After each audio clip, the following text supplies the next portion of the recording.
If you're going for a really minimal setup for your videography, here's a couple of things that I feel like work really, really well in order to achieve that.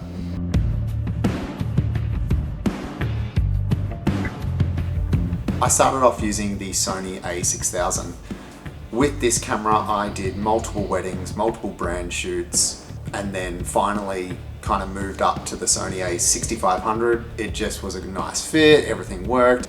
I had that camera for well over 5 years before upgrading to the Sony a7C Mark II.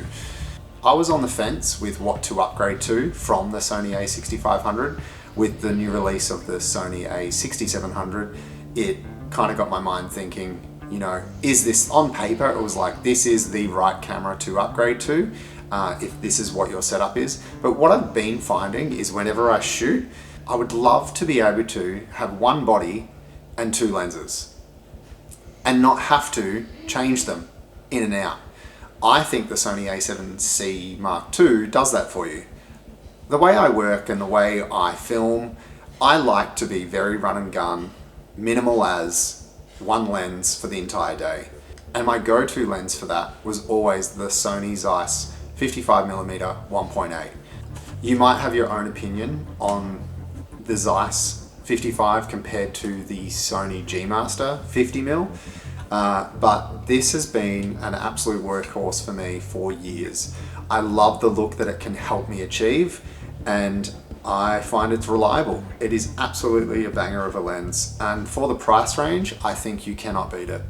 The great thing about using this lens with the Sony a7C Mark II is you can use the crop mode. This now gives me the option to use this lens as a true 55 now that I've gone full frame, and also crop in to what I was used to on the Sony a6500, which made this lens effectively an 80-85mm, enabling me to use this as a true 55 and then bounce in. It's bang for buck and it works. So if you're thinking of going for a real minimal kit, you might want to go the Sony a7C Mark II, pair it with a 50 lens, pair it with a shotgun microphone, and away you go.